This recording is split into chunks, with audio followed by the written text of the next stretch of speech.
Greetings and welcome to another Diablo 2 Resurrected video. Today I want to show you a build or an idea of a build which I have been thinking about for a long time, but I never got around to testing it out.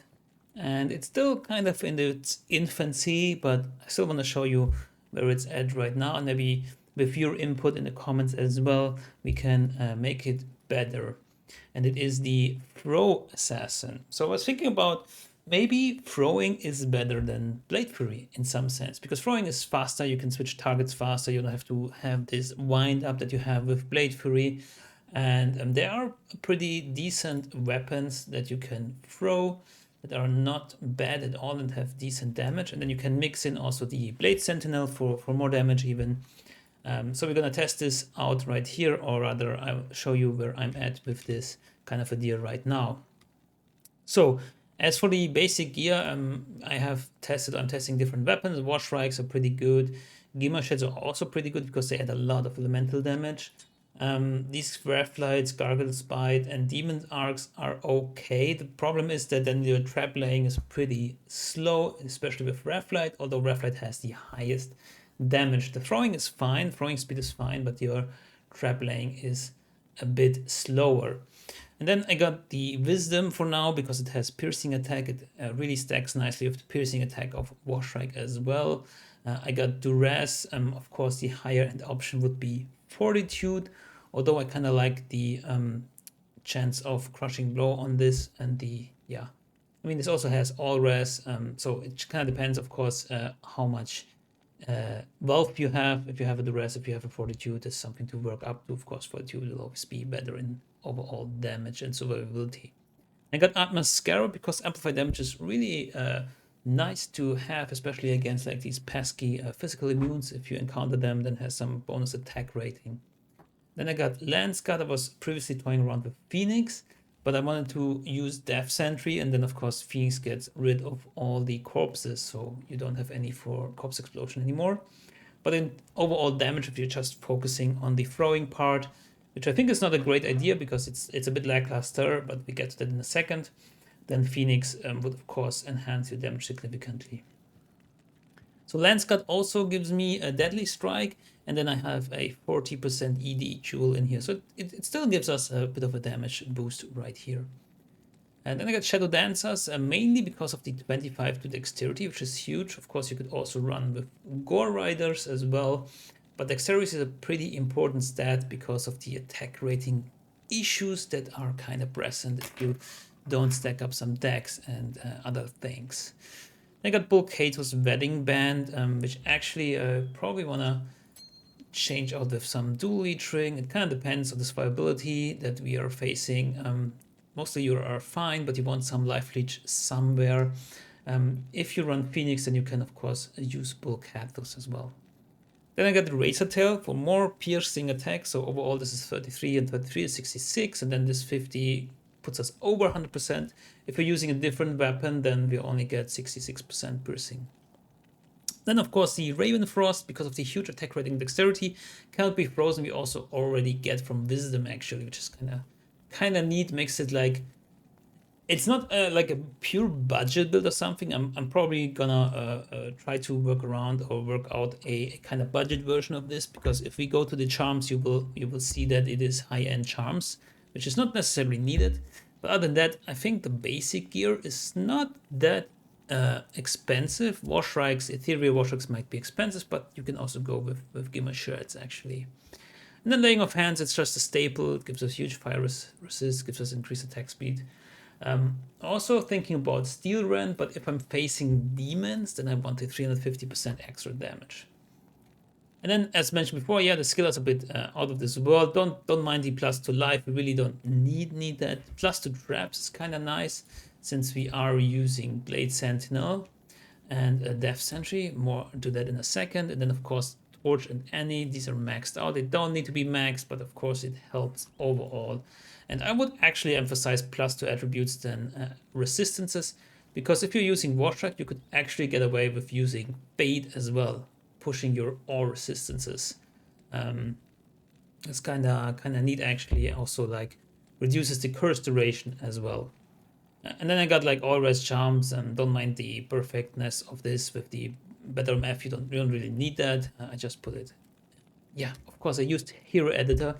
I know some people will go out in the comments, oh, you're using hero editor and this and that. Of course, I want to test out things, but this is not something that you could not build in ladder, especially from the gear perspective. Yes, the charms are kind of ridiculous, but you don't need them to make this work. It's just a bonus with the magic find, for example, or the all rest. We could also stack it up with like 10 FR here, 10 cold res here, and all the others, because we are actually overcapped on fire and poison res.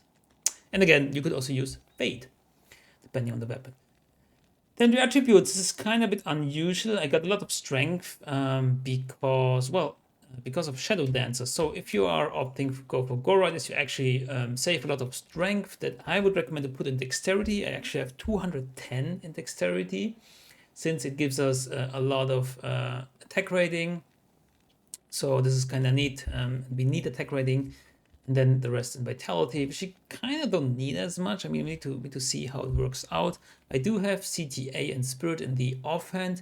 Actually, for testing, I'm not always using it, but of course this will help you with your mana and life pool as well. Then the Mercenary, this one will give us a 43, rank 43 enchant, which greatly boosts our attack rating by 400%. So this will go to up to almost 10,000 attack rating, which puts us in a nice spot. And that's mainly the reason why I'm using the Act 3 Fire Merc. I'm really loving this guy.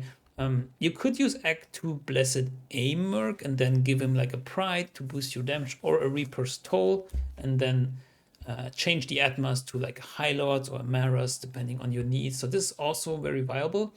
Personally, I just don't like the Blessed Aim Merc because sometimes it just takes so long for the aura to come online. I don't know why. I believe you probably also experience that. It's not like you go out of town and then the Act 2 Merc will just fire up his aura. It just takes some time sometimes, and that's so unnerving. And also, if this guy is pretty fast that he casts enchant, sometimes it takes time, but usually it's pretty fast. He casts enchant, and if the mercenary dies, I still got the enchant. It has a duration of 1200 seconds almost.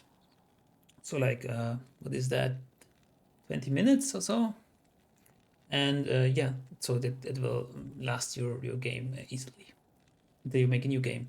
So that's kind of neat. Even if the guy dies, we still have the enchant, we still have the attack rating. And then the fireball is actually decent damage. Like, you cannot deny that it's like over 3k damage, and then the fireball is also 2.5. So he got a flickering flame. It's a bit stacked, a little visible. It doesn't have to be ethereal, but yeah. With a fire facet, almost ropes with +2 enchant. These are pretty nice because +3 to enchant is pretty cool. And then yeah, also a facet. And then Hell Plague actually gives +2 to fire skills. I believe there's something with +3 to fire skills, but I just from the top of my head couldn't get to it. But yeah, this is kind of the stats and the items, and then going to the skills. So here we actually have quite some choices to make, depending on the rest of the gear that you have. Usually bursts of speed, and you can check out the IAS Calculator description below. Burst of speed like rank 7 or something will be enough to put you into 9 frames per attack and 2.77 attacks per second, even with the Ghost Glaive. So burst of speed is really nice. And you don't really need to put more points into that. So I went down here and put all my points, or 20 points into Venom, just boosting up a bit more of the damage. It's not really needed. It's just a minor thing, actually. You could also, if you have less gear and you need like a tank, you could go to Shadow Master and get a Shadow Master just to tank for you.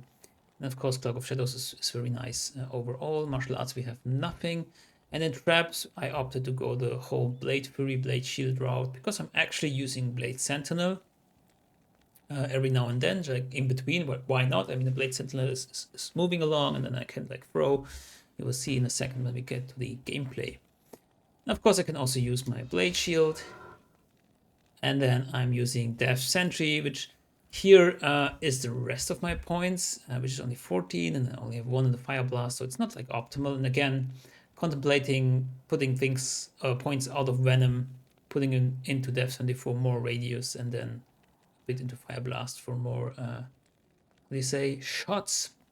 More shots on the Death Sentry. So you have kind of variants. You can also forgo the whole blade part here, putting more into Death Sentry, maybe Lightning Sentry to boost up your Death Sentry lightning damage if you want.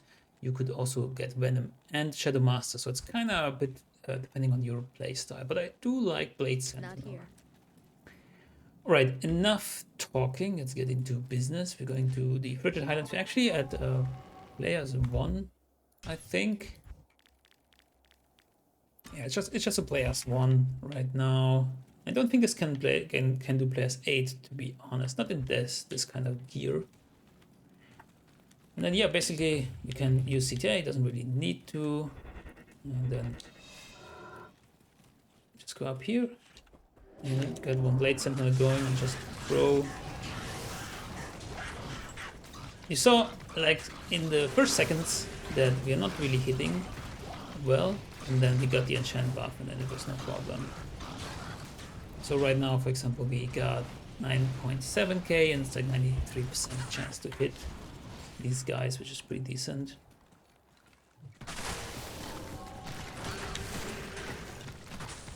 And you can also hear every now and then Atmos is proccing, which is pretty nice. And yeah, you can put down some Death Sentries. And I think this works kind of well. But of course, the ultimate test, as always, is Travincal for me. Because Travincal is a nice area to farm. You're like quick to be there without teleport. So let's see how it goes. So it's... oh no, he has a freezing aura. Let's kill him first. So you can actually kind of see that the throwing part, it's not really great. If we would resort to Blade Fury, we're doing way more damage. Look at this, we're doing way more damage. And then if we throw, it's like this, no? So, yeah. You're still like stacking into Blade Fury. There's actually no reason to prioritize throwing unless you really hate the wind up of Blade Fury. But yeah, this was part of the testing. Like, I want to see if throwing might be better, because throwing is like faster. But once Blade Fury gets going, this kind of better overall. I do like the axe right here, and it kind of is neat that you can have both, right? So we can actually still use Blade Fury if we want to, like depending on the situation. And again, like throw, bum bum bum. We have some Atmos Scarab going on. So I really like the axe. It kind of looks badass. Let me just go here and, you know, we do a lot of damage actually. And I feel like the axe is almost better, but you can see here, like Blade Fury is always better, right? Blade Fury does like 3.3 damage, throwing does like 3.1. I always felt like Blade Fury gets some other multipliers as well. I don't know what it is exactly, but especially on like damage to demon stuff, like for demons, like I always felt like the sheet damage is not correct and it's way higher damage. Because like comparing the throwing to the Blade Fury, it shouldn't be that big of a difference, right? Just per hit. Like look at this. Like it just killed them. And for throwing I need like what, 4 throws or something? And with Blade Fury I just needed 1 hit. Ding! So I think there's something else going on with Blade Fury that makes it like do way more damage. And if you know, then please let me know in the comments what that kind of multiplier is or whatever. Because from the sheet damage alone, again, sheet damage like 3.1, you're throwing, and then Blade Fury has like 3.3, right? It's like 100 damage different than that. Yeah, yeah, it's kind of neat to just throw. I don't know, I like the throwing part.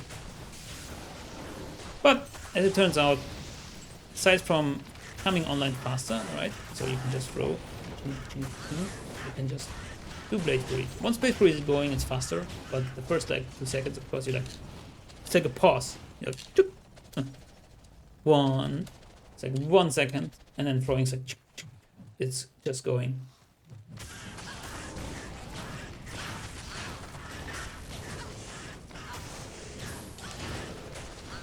So in conclusion, Blade Fury will always be stronger, but if you're looking for something that's kind of neat, that's kind of fun, then you could try out also using a throw weapon, because for the Blade Fury part, yeah, of course, if you use a claw weapon, you put 20 points into claw mastery, right? And there's still like the bait, more or less.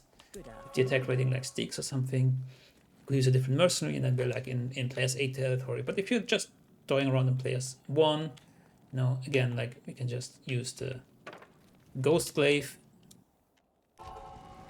It actually does a decent amount of damage.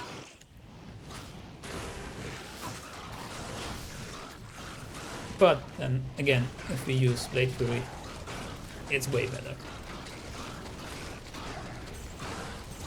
Yeah, I guess I made my point, and it's a neat testing, and I think if you find a nice throwing weapon, then don't hesitate to use it. Not only for Blade Fury, but also for throwing. It's kind of a pity that we cannot spec anything to boost our throwing or like physical damage.